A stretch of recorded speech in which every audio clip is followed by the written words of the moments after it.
Here's a guy from PragerU and the Creationist Discovery Institute to misunderstand and misrepresent science.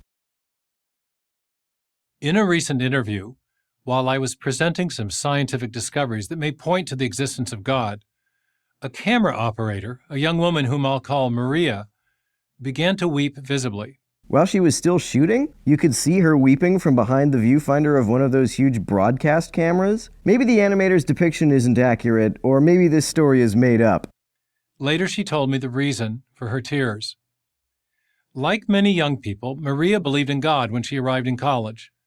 But while there, she repeatedly encountered professors who insisted that based on the science, God was a myth. No more real than Santa Claus. Maria didn't feel equipped to challenge her professors. She eventually left college with nagging doubts about her faith and wondered whether life, including her own life, might be nothing more than a cosmic accident. She wasn't paying very close attention in those science classes if she thought that. If she did, she would leave with the impression that her life and everyone else's are products of matter following the laws of physics rather than an accident. The idea that if there is no God, life must be an accident isn't even consistent with other apologist arguments. For example, they sometimes say, if there is no God, then determinism is true. Everything must be predetermined and there could be no free will. Well, if everything is predetermined, then nothing is an accident, is it? Many young people share Maria's doubts. Indeed, powerful voices in the academy tell us that science makes belief in God and human significance untenable. What do you mean by human significance? To say that humans are significant seems to me to mean that they have at least some consequence for the world. Given the effect scientists say we are having on the planet's ecosystem, it seems to me that science shows human significance to be very tenable. Ironically, it's conservative Christians who often don't want to listen when scientists point out exactly how consequential humans and their actions are for the world. Or as Richard Dawkins, the famed atheist from Oxford, has asserted, the universe we observe has precisely the properties we should expect if there is, at bottom, no design, no purpose, nothing but blind, pitiless indifference. But are we the product of such indifference?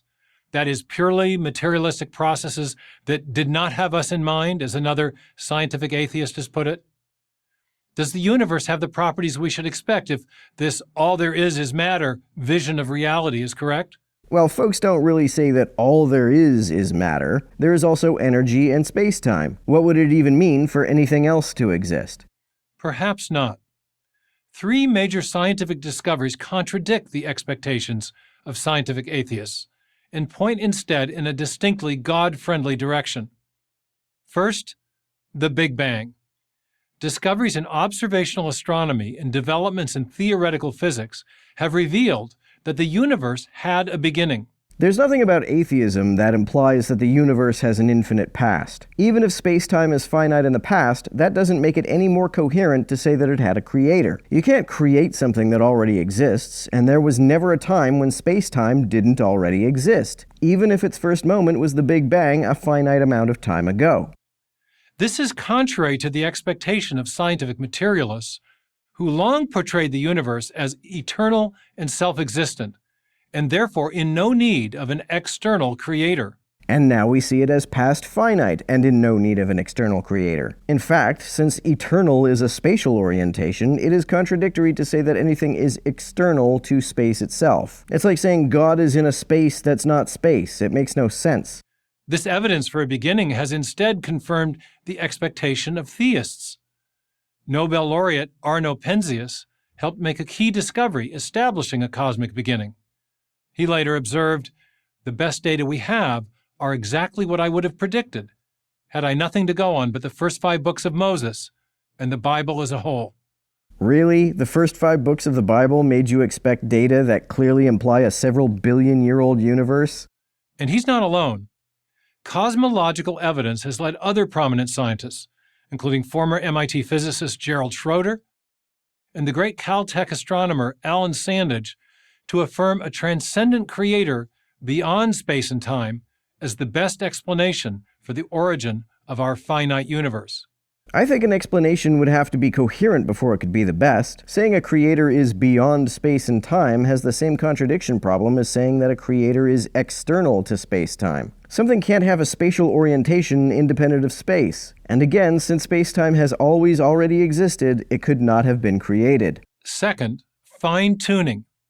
We live in what Australian physicist Luke Barnes calls an extremely fortunate universe, where fundamental laws and physical parameters have somehow been fine-tuned with just the right strengths and values to make life possible. First of all, we have no reason to believe that the constants and laws of the universe have ever been free to vary. We can imagine them being different and what the consequences of those differences would be, but that doesn't mean that what we can imagine to have hypothetically have been the case ever actually could have been the case. Secondly, there are theological problems with saying that the parameters the universe has are the only ones in which life is possible. This implies that the supposedly all-powerful God that created us didn't have the power to create us in a universe with even slightly different laws and constants. Sometimes folks who use the fine-tuning argument will pivot and say that the universe is not finely tuned for life, but rather for God's preferences. In other words, he didn't give this universe its exact constants because he was unable to put life in an even slightly different universe, but rather because this is just the way he likes the universe to be. This, of course, makes the fine-tuning argument entirely unfalsifiable. We have no idea what God's preferences are, so we have no way of testing whether the universe matches them.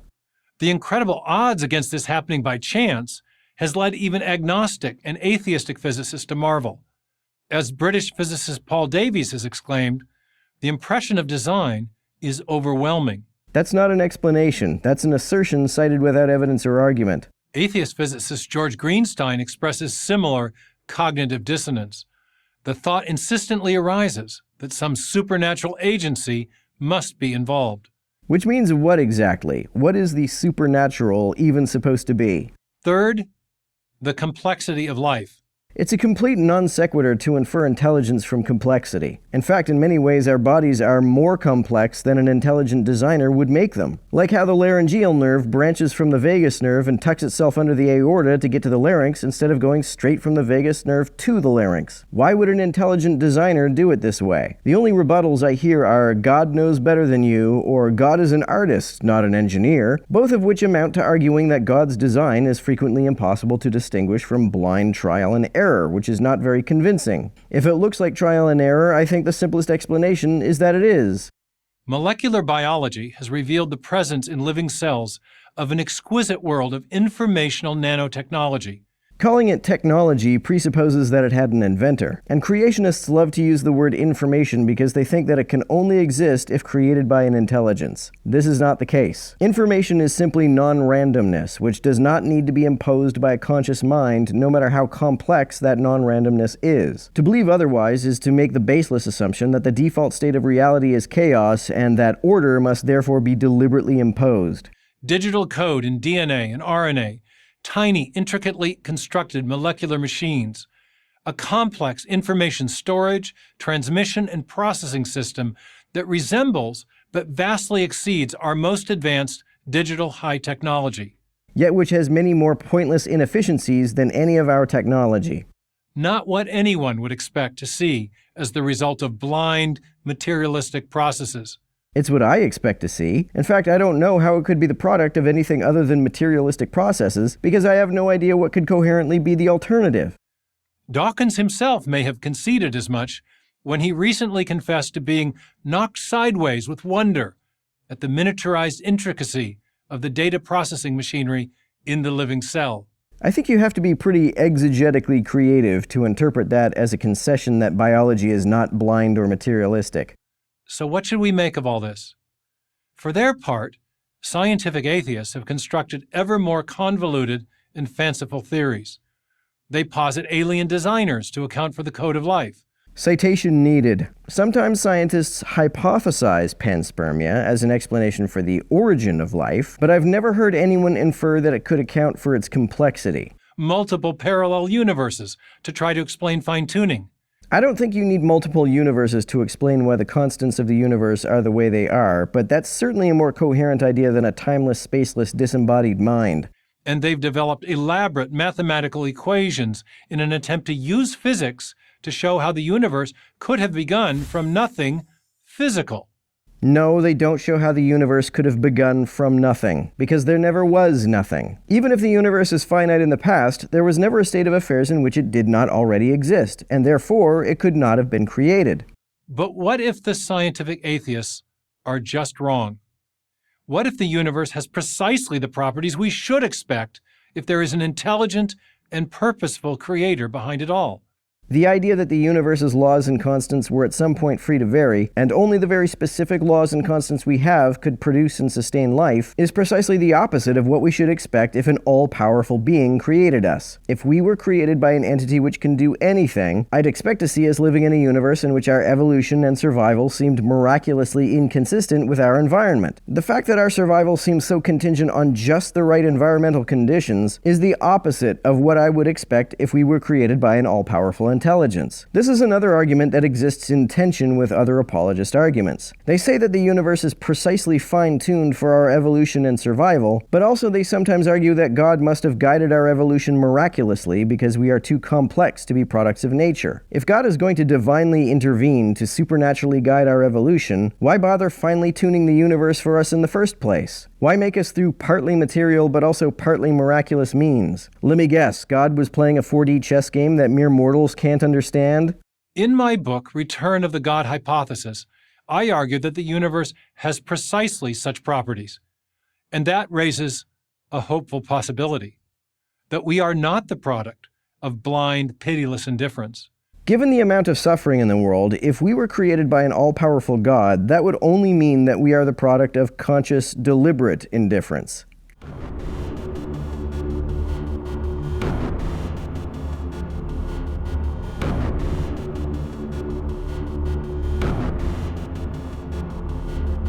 To everyone who helps me out on Patreon, you're a big help. Thanks so much.